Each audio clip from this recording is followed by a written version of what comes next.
ഒരു 2 വർഷം മുമ്പ് കൊച്ചിയിൽ ഡോഗ് പാർക്കിൻ്റെ ഇനോഗ്രേഷൻ ഉണ്ടായിരുന്നു. അന്ന് ഞങ്ങൾ അവിടെ പോയപ്പം ഞങ്ങൾക്കത് ഷൂട്ട് ചെയ്യുകയും വേണം, ലിയോ ലാവിനെ മാനേജ് ചെയ്യുകയും വേണം. എല്ലാം ബുദ്ധിമുട്ടായതുകൊണ്ട് തലേ ദിവസമേ ഞങ്ങൾ കൊച്ചിൻ പെറ്റ് ഹോസ്പിറ്റലിലെ ഡോക്ടർ സൂരജ് സാറിൻ്റെ അടുത്ത് ചോദിച്ചു, ഞങ്ങൾക്ക് ഒരാളെ തരാവോ ലിയോ ലാവിനെ ഒന്ന് മാനേജ് ചെയ്യാമെന്ന്. അങ്ങനെ സാറ് ഞങ്ങൾക്ക് തന്ന ആളാണ് റാണച്ചേട്ടൻ. അന്ന് ലിയോ ലാവിയുടെ കാര്യങ്ങൾ മൊത്തം നോക്കിയത് റാണച്ചേട്ടനായിരുന്നു. ആ ഒരു ദിവസം കുറച്ച് മണിക്കൂറുകൾ മാത്രമേ റാണച്ചേട്ടൻ ലിയോ ലാവിയുടെ കൂടെ ഇരുന്നിട്ടുള്ളൂ.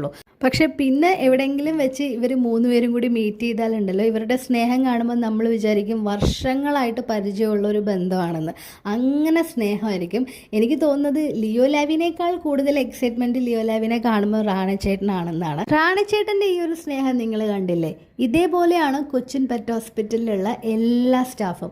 നമുക്ക് ധൈര്യത്തിൽ നമ്മുടെ പെറ്റ്സിനെ ഏൽപ്പിക്കാം. കുറച്ച് സമയമാണെങ്കിലും അവർ പൊന്നുപോലെ നമ്മുടെ കുട്ടികളെ നോക്കൂ കേട്ടോ. ഇതൊരു പ്രമോഷനൊന്നും അല്ല കേട്ടോ, ഞാൻ എൻ്റെ എക്സ്പീരിയൻസ് ഷെയർ ചെയ്തു എന്ന് മാത്രം. ബൈ.